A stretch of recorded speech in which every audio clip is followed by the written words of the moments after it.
Hello बच्चों, तो आज हम करेंगे 2 मार्क्स वाले क्वेश्चन। ठीक है, तो पहला क्वेश्चन है इसमें, how much current will an electric bulb draw from 220 volt source. तो ये दिया हमें voltage, resistance of the bulb दिया 1200। ठीक है, कर इस बल्ब को हटा करके एक हीटर लगा दिया जाता है अगर 100 ओम रेजिस्टेंस का, तो करंट निकालना है हमें। ठीक है, तो पहले V दिया है हमारे पास और R दिया हुआ है। ठीक है, तो V और R से पहले हम इसका करंट निकाल लेते हैं। तो हमें पता है V इक्वल टू क्या होता है, I इंटू R।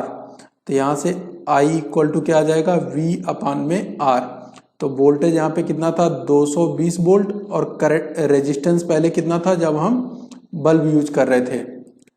ठीक है, तो इसको डिवाइड करेंगे, 0 से 0 कट गया, 2 से 11 और 2 से 60, इतना एम्पियर का करंट विड्रा होगा। कब, जब हम बल्ब लगाएंगे। कह रहा है इन प्लेस ऑफ बल्ब हटा करके हमने एक रेजिस्टेंस लगा दिया, तो रेजिस्टेंस लगा दिया, तो अब नया करंट क्या हो जाएगा।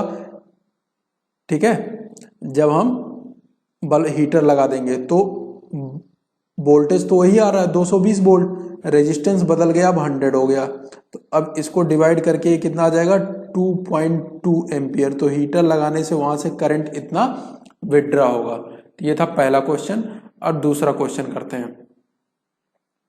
Correct, draw the schematic diagram, ठीक है, of an electric circuit consisting of the battery of 5 2 volt cell. पांच सेल है हमारे पास 2 वोल्ट के। तो इस तरह से हम इनको कनेक्ट कर सकते हैं, ये प्लस और ये माइनस। तो इसको ऐसे कनेक्ट कर दिया हमने। ठीक है, तो फिर इसके बाद में इसको कनेक्ट कर दिया, फिर इसके बाद में इसको कनेक्ट, 1 2 3 4 सेल हो गए, और ये 5वां सेल हो गया, ये पांचों कनेक्टेड हो गए। ठीक है, अब क्या कर रहा है, ये सब 2 2 वोल्ट के हैं, तो 2 वोल्ट 2 वोल्ट 2 वोल्ट, और ये पूरा मिला करके कितना हो जाएगा, 10 वोल्ट की बैटरी का काम करेंगे ये पूरा। ठीक है, अब क्या कर रहा है, एक 20 ओम रेजिस्टेंस और एक 30 ओम रेजिस्टेंस, 2 रेजिस्टेंस लगा रहे हैं, एक प्लग की लगाया है। ठीक है, तो इधर से 2 रेजिस्टेंस हमने कनेक्ट कर दिया, एक 20 ओम का और एक 30 ओम का। ठीक है, ये देख लो सीरीज में दिया होगा, कनेक्टेड इन सीरीज में कनेक्ट करने के लिए दिया है। तो यहाँ पे हम प्लग की लगा देते हैं, और ये क्लोज्ड है मतलब इसमें करंट फ्लो कर रहा है, यहाँ से हमने इसको क्लोज कर दिया। ठीक है, कह रहा है कि calculate the value of current flowing through 20 ohm resistance and power consumed by. इसका तो पावर बताना है, P बनाता हूं, ठीक है ना, इसका तो पावर बताना है, और इसमें कितना करंट फ्लो कर रहा है वो बताना है। तो वोल्टेज तो हमारे पास कितना हो गया, टोटल 10 वोल्ट हो गया, और रेजिस्टेंस टोटल कितना हो गया, 20 ओम और 30 ओम, ये दोनों सीरीज में है, 20 प्लस 30, तो ये कितना हो गया हमारे पास, 50 ओम रेजिस्टेंस हो गया। तो यहाँ से I निकाल सकते हैं V by R, Ohm's law का यूज करके। तो V हो गया 10 और ये हो गया 50, तो 1 अपान में 5 एम्पियर, जिसको हम 0.2 एम्पियर भी लिख सकते हैं। इतना करंट यहाँ से फ्लो कर रहा होगा। ये इसका पहला पार्ट हो गया एक तरह से। फिर दूसरे पार्ट में कह रहा है कि 30 वाले रेजिस्टेंस में, 30 ओम रेजिस्टेंस वाले में कितना पावर कंज्यूम्ड होगा। तो उसके लिए सेकंड वाले के लिए पावर कंज्यूम्ड मतलब एक तरह से हीट प्रोड्यूस्ड। तो ये क्या होगा हमारे पास, I स्क्वायर R T। ये तो हमारा हीट होता है, जब हीट को हम यानी टाइम से डिवाइड कर देते हैं तभी हमें पावर देता है। तो यहाँ से पावर हमें क्या मिल जाएगा, I स्क्वायर R। ठीक है, तो यहाँ से I स्क्वायर R, तो I की वैल्यू कितनी हो गई, 0.2, क्योंकि दोनों में सेम करंट जाएगा, और R की वैल्यू कितनी है, 30। तो 0.2 का स्क्वायर हमारे पास कितना हो जाएगा, 0.04 इंटू 30। तो 30 इंटू 0. तो ये 120 और एक जीरो और आ गया, तो 2 डिजिट पे यहाँ पे पॉइंट लग जाएगा, तो 12 हो जाएगा। क्या पावर है, तो वाट, इतना वाट यहाँ पे यूज होगा। ठीक है, फार्मूला तुम P इक्वल टू VI भी लगा सकते हो, लेकिन उसके लिए पहले यहाँ का वोल्टेज हमें चाहिए होगा। तो पहले यहाँ का I इंटू R करके वोल्टेज निकालोगे, फिर उसमें I मल्टीप्लाई करोगे, तो बात यही आ जाएगा, I स्क्वायर R। पावर के हमारे पास 3 फार्मूला थे, एक P इक्वल टू VI, एक जो हमने लगाया ये I स्क्वायर R, और नेक्स्ट क्या था वी स्क्वायर बाई आर। तो ये तीन फार्मूले थे, तो हमें जैसा डाटा दिया उसके अकॉर्डिंग हमने लगा दिया। इसमें करंट आई फ्लो कर रहा था, इसका रेजिस्टेंस 30 ओम था, तो आई स्क्वायर आर से हम पावर निकाल सकते हैं। नेक्स्ट देखो क्वेश्चन नंबर 3, ठीक है ना। ये देखो सीरियल नंबर थोड़े गलत हो गए हैं, तो क्वेश्चन नंबर 3 है ये। इसमें कह रहा है कि 9 ओम का resistance cut into 3 equal part. ये रेजिस्टेंस था हमारे पास, ऐसे समझो 9 ओम का, इसको हमने क्या किया 3 इक्वल पार्ट में कट कर दिया। तो ऐसे ऐसे कट कर दिया, तो एक कितने का हो गया 3 ओम, 3 ओम और 3 ओम का हो गया। कनेक्टेड इन पैरेलल, अब इनको हमने पैरेलल में ऐसे कनेक्ट कर दिया। तो एक ऐसे कनेक्ट किया, इसके साथ ये कनेक्ट किया और इसके साथ ये कनेक्ट किया, तीनों पैरेलल में हमने कनेक्ट कर दिया।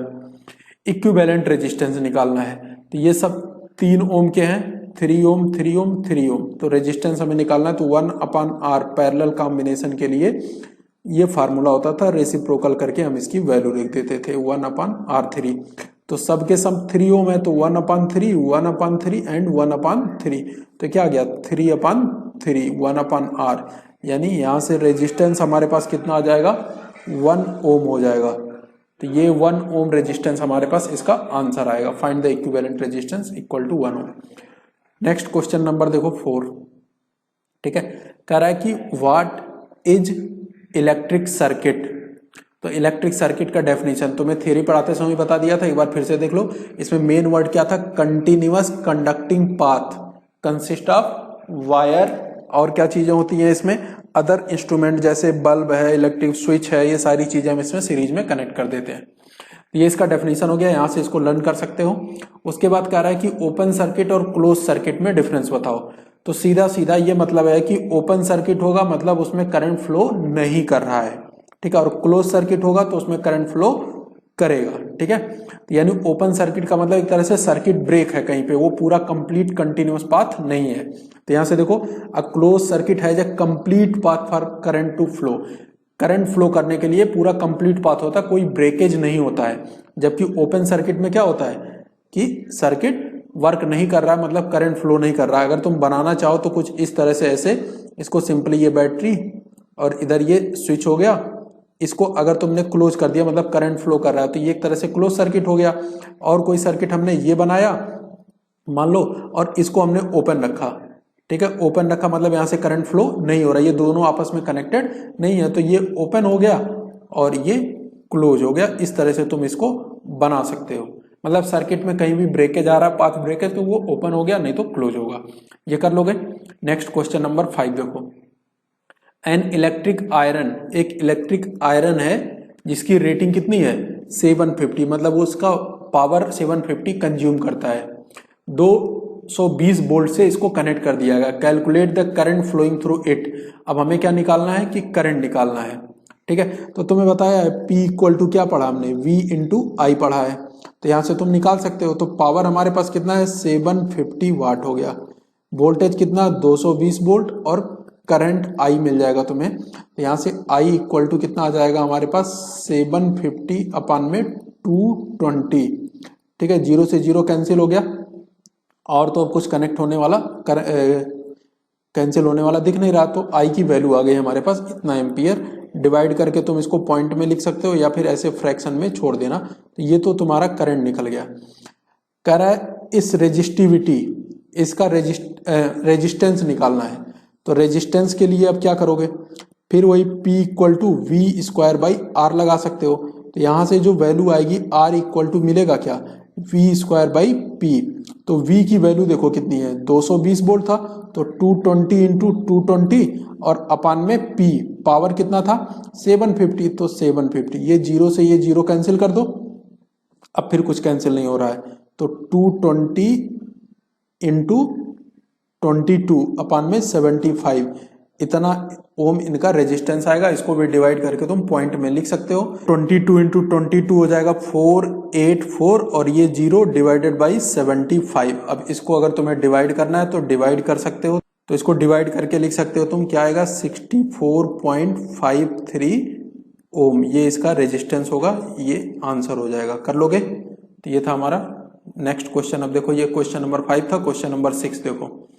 अ piece of wire of resistance 20 ohm is drawn out so that its length is increase twice its original length. ठीक है, एक 20 ओम रेजिस्टेंस का वायर है, जैसे ये वायर है, मान लो ये कितने ओम का है, 20 ओम का रेजिस्टेंस है। अब इसको क्या किया गया, ऐसे खींच करके इसका लेंथ हमने डबल कर दिया, तो डबल कर दिया तो इसकी थिकनेस कम हो जाएगी। इस तरह का अभी तुम्हें 1 मार्कर में एक क्वेश्चन कराया था हमने। तो यहाँ पे इसकी लेंथ L मान दो और एरिया A मान लो। तो यहाँ पे जो लेंथ हो गया वो डबल L हो गया और एरिया हाफ हो गया। ठीक है, calculate the resistance of the wire in new situation. अब इसका रेजिस्टेंस निकालना है। ठीक है, इसका रेजिस्टेंस कितना दिया हुआ है, 20 ओम ओरिजिनल दिया था, तो ये जो नया रेजिस्टेंस है ये निकालना है हमें। ठीक है, तो अब देखते हैं कैसे आएगा। आर डैश हमारे पास क्या होगा, रो एल डिवाइडेड बाई ए, तो एल के जगह पे 2L आ जाएगा और ए के जगह पे A/2, तो ये ऊपर जाकर के मल्टीप्लाई हो जाएगा, तो 4L बाई ए आ जाएगा। इसको ऐसे लिख सकते हैं 4 रो एल डिवाइडेड बाई ए, तो ये रो एल डिवाइडेड बाई ये पुराना रेजिस्टेंस हो जाएगा, तो 4 इंटू आर। ठीक है, तो रेजिस्टेंस बढ़ गया, कितना टाइम्स हो गया, जो नया रेजिस्टेंस आया वो 4 टाइम्स हो गया, तो 4 इंटू पहला रेजिस्टेंस कितना था, 20 ओम था, तो अब कितना हो गया, ये 80 ओम हो गया। तो इसका आंसर कितना हो जाएगा हमारे पास, 80 ओम आ जाएगा। तो बताया था कितना टाइम्स हो जाता है, तुम्हें फार्मूला बताया था क्या, एन स्क्वायर वाला फार्मूला बताया था, क्या, एन स्क्वायर। जब लेंथ बढ़ रहा हो तो इसको मल्टीप्लाई करते हैं और लेंथ अगर घट रहा हो तो 1/n स्क्वायर कर देते हैं। कर लोगे, तो ये हो गया हमारा क्वेश्चन नंबर 6। ये क्वेश्चन नंबर 7 करते हैं। अब देखो यहाँ पे क्या है, क्वेश्चन नंबर 7 देखो, कह रहा है charge passed by an electron, मतलब एक इलेक्ट्रॉन पे इतना चार्ज होता है, ये बता रहा है, या इतना चार्ज पास करता है अगर कहीं से इलेक्ट्रॉन जाएगा तो। Find the number of electron, हमें क्या निकालना है, number of electron that will flow पर सेकेंड। ठीक है, तो लिखते जाओ। ठीक है, find the number of electron, हमसे क्या पूछ रहा है, नंबर ऑफ इलेक्ट्रॉन बताना है। फ्लो पर सेकेंड, टाइम कितना दिया है, 1 सेकेंड, 1 सेकेंड में कितना फ्लो करेगा। Constitute a current of 1 ampere, I current कितना दिया है, 1 एम्पियर करंट दिया हुआ है। ठीक है, अब देखो, और इलेक्ट्रॉन पे कितना चार्ज दिया है वो भी दिया, 1.6 इंटू 10⁻⁻19 कूलाम। अब हमारे पास फार्मूला क्या है, I equal to Q by T. ठीक है, और Q जो चार्ज होता है वो N इंटू ई के बराबर होता है अपान में T। ठीक है, कैसे, जो टोटल चार्ज होता है number of electron into electron पे, एक इलेक्ट्रॉन पे कितना चार्ज होता है, दोनों को मल्टीप्लाई करके। अब यहाँ पे वैल्यू रख दो, तो I के प्लेस पे कितना, 1 एम्पियर, टाइम कितना 1 सेकेंड, N हमको नहीं पता, और E इलेक्ट्रॉन पे चार्ज कितना 1.6 इंटू 10⁻⁻19 कूलम। ठीक है ना, यहाँ से N निकालो तो 1 इंटू 1 1 हो गया। तो यहाँ से फाइनली हमारे पास क्या आएगा, यहाँ देखना, तो N इक्वल टू क्या आ जाएगा, 1/1.6 इंटू 10⁻⁻19। इसको लिख सकते हैं 1/1.6, और ये इसको ऊपर भेजोगे तो पावर हो जाएगा पॉजिटिव, ये पॉइंट हटाओगे तो ये हो जाएगा 10। ये 10 इंटू 10 और कर लो, इसमें से एक पावर कम कर देते हैं, 18 कर देते हैं, एक 10 इसके पास भेज करके। ठीक है, अब ये डिवाइड करके देखो हमारे पास क्या मिलेगा, 10 इंटू 10 कितना हो गया हमारे पास 100।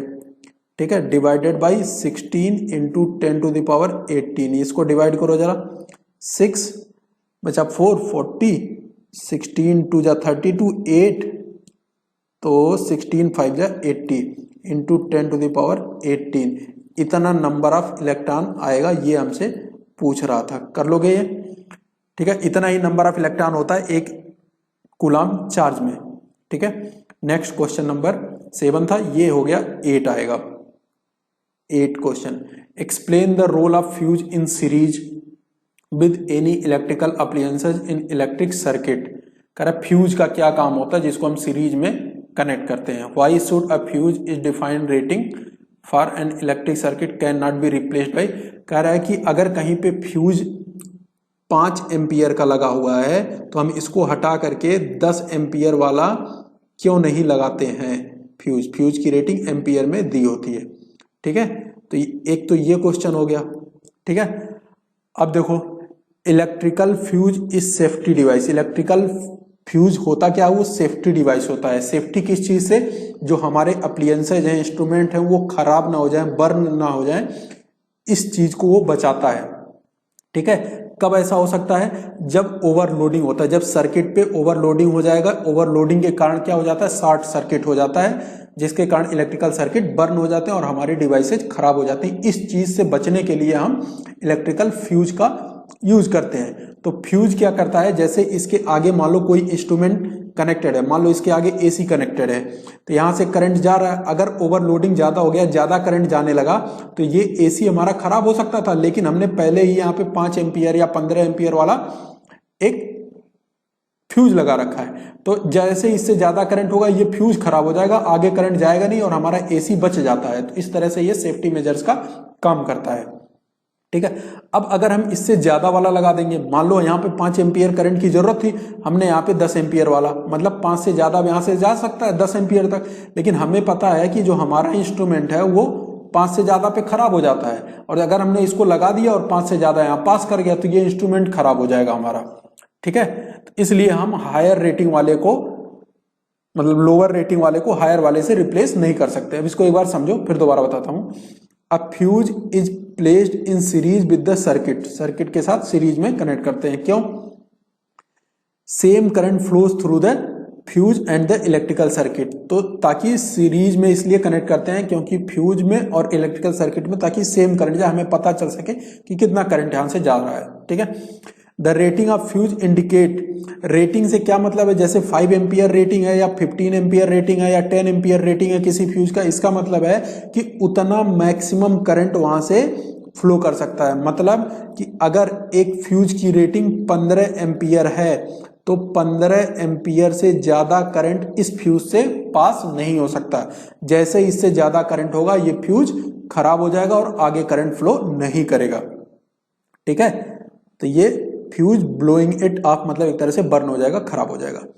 If the fuse of higher rating, अगर हम इसके प्लेस पे ज्यादा रेटिंग वाला, मतलब जैसे अगर मान लो यहां से 15 एम्पियर का मैक्सिमम करंट हमारा जाना चाहिए था, और इसको हटा करके हमने यहाँ पे क्या लगा दिया, 20 एम्पियर वाला लगा दिया, यानी यहां से अब मैक्सिमम 20 एम्पियर का करंट पास कर सकता है। तो 15 से ज्यादा पास कर गया ना, जबकि हमने इसको क्यों लगाया था, ताकि 15 से ज्यादा ना पास करे, लेकिन इसको हटा करके अगर हमने 20 वाला लगा दिया तो 15 एम्पियर से ज्यादा पास कर जाएगा, तो क्या होगा, आगे सर्किट वो खराब करेगा। तो higher rating is use then it will not blow off, तो ये खराब नहीं होगा या बर्न नहीं होगा, जबकि करंट की वैल्यू 15 से ज्यादा हो जाएगी, फिर भी ये खराब नहीं होगा। क्यों, क्योंकि इसकी रेटिंग अब हमने बढ़ा करके 20 वाली कर दी है। When the current exceeds safety limit of the appliances, और इधर जो appliances लगे हुए थे इनकी सेफ्टी लिमिट कितनी थी, 15 एम्पियर, और हमने यहाँ कनेक्ट कर दिया 20 एम्पियर वाला, तो आगे वो करंट 15 से ज्यादा जाएगा और अप्लियंसेज हमारे खराब हो जाएंगे। As a result the electrical appliances may get damage. तो इस तरह से तुमको ये समझ में आ गया होगा। तो ये था क्वेश्चन नंबर 8। अब क्वेश्चन नंबर 9 देखो, कह रहा है a wattage a bulb is 24 watt when it is connected to 12 volt battery, 12 volt की बैटरी से हमने इसको कनेक्ट कर दिया, तो ये पावर दे दिया और ये इसका वोल्टेज दे दिया। Calculate the effective voltage if it operates on 6 volt battery, neglect the change in resistance due to unequal heating of filament. ठीक है, रेजिस्टेंस को चेंज नहीं करना है, यानी दोनों का रेजिस्टेंस दोनों केस में सेम होगा। तो सबसे पहले हम रेजिस्टेंस निकालेंगे। ठीक है, वो कैसे निकालेंगे, बल्ब का जो पावर दिया है हमारे पास, कितना दिया है 24 वाट, और इसको बैटरी से कितने कनेक्ट किया गया, 12 वोल्ट बैटरी से। तो यहां से रेजिस्टेंस निकालते हैं, तो P इक्वल टू हमारे पास क्या आ जाएगा, V स्क्वायर बाई R। ठीक है ना, अब देखो यहां से P की वैल्यू हमारे पास कितनी, 24 इक्वल टू V स्क्वायर, मतलब 12 इंटू 12 अपान में R, तो यहां से R निकल गया, तो R इक्वल टू क्या आ जाएगा, 12 इंटू 12 अपान में 24, तो 12 से कट गया 2, 2 से कट गया 6, यानी 6 ओम इसका रेजिस्टेंस आ गया उस फिलामेंट का। ठीक है, तो कह रहा है कि पावर निकालो, अगर उसको 6 वोल्ट की बैटरी से हम कनेक्ट कर देंगे, तो अब पावर निकालेंगे, पावर फिर कैसे, V स्क्वायर बाई R से निकालेंगे, तो वोल्टेज अब हमारे पास कितना हो गया 6, तो 6 इंटू 6, और रेजिस्टेंस लेकिन उसका वही है, चेंज नहीं हो रहा है, तो 6 से 6 कट जाएगा, क्या बचेगा 6 वाट, यानी अब वो पावर कितना कंज्यूम करेगा 6 वाट कंज्यूम करेगा। पहले कितना कंज्यूम करता था 24 वाट कंज्यूम करता था। तो ये था क्वेश्चन नंबर 9। क्वेश्चन नंबर 10 देखो, consider the following circuit diagram. यहाँ पे जितने रेजिस्टेंस लगे हुए हैं सबका रेजिस्टेंस कितना है 3 ओम है, ठीक है। अब कह रहा है find the equivalent resistance of the circuit, ठीक है। अब यहाँ से देखो करंट फ्लो करना शुरू किया, यहाँ पे करंट आया, लेकिन यहाँ पे जो करंट आया आगे जाकर के दो पार्ट में डिवाइड हो गया। तो इसमें और इसमें R2 और R3 या R4 जो भी है, इन दोनों में सेम करंट जा रहा है, तो ये दोनों सीरीज में हुए। तो जब ये दोनों सीरीज में हुए तो ये डायरेक्टली ऐड हो जाएंगे। अभी सर्किट के थ्रू ही देखना, ठीक है ना। ये अमीटर लगा हुआ था, अमीटर रहने दो, यहाँ पे बैटरी लगी हुई थी, इसको भी रहने दो। यहाँ पे एक रेजिस्टेंस है, यहाँ पे एक रेजिस्टेंस है। अब यहाँ से ऐसे कनेक्टेड था, ये कितने ओम का रेजिस्टेंस था 3 ओम का। इन दोनों को हटा करके एक रेजिस्टेंस लगा दो अब, ठीक है। वो कितने ओम का हो जाएगा, सीरीज में है 3 + 3 6 ओम। अब 6 और 3 ये हमारे पैरेलल में हो गए, तो इसको पैरेलल में करने के लिए 1/3 + 1/6, तो इसको ऐड करोगे 6, 2 + 1 तो 3/6, यानी 2 ओम का रेजिस्टेंस हमारे पास आ जाएगा 1/R।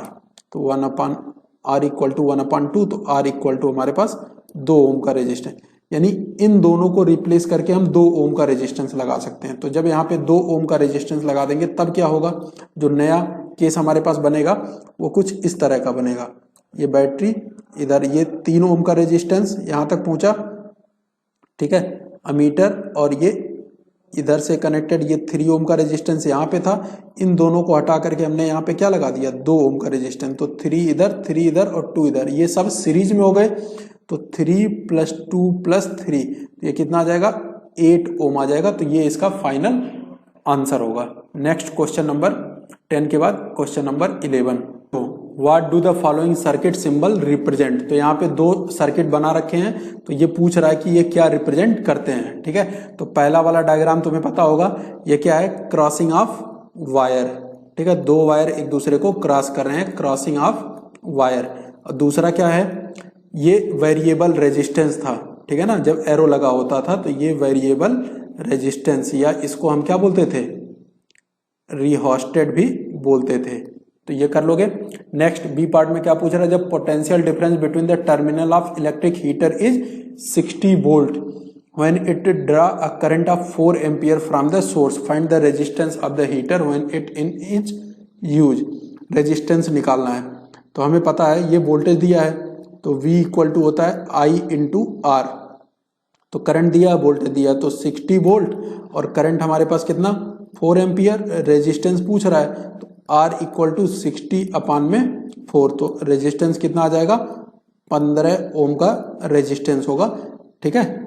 सर्किट सिंबल बनाना है तो ऐसे बनेगा। ये हो गया हमारा हीटर, और इधर से ये वोल्टेज हो गया, ये 60 वोल्ट, यहाँ से ये करंट जा रहा है कितना 4 एम्पियर का, ठीक है, और ये इसका रेजिस्टेंस R। तो V = I × R से हम इसको कर सकते थे। ये क्वेश्चन नंबर 11 था। अब क्वेश्चन नंबर 12 देखो, out of the 2 wire X and Y shown below which has the greater resistance। तो मैं बताया था कि जो वायर V वाले एक्सिस यानी वोल्टेज वाले एक्सिस के पास होगा उसी का रेजिस्टेंस ज्यादा होगा। तो इसमें Y का ज्यादा होगा और इसमें X का ज्यादा होगा, तो इसका आंसर X होगा और इसका Y होगा।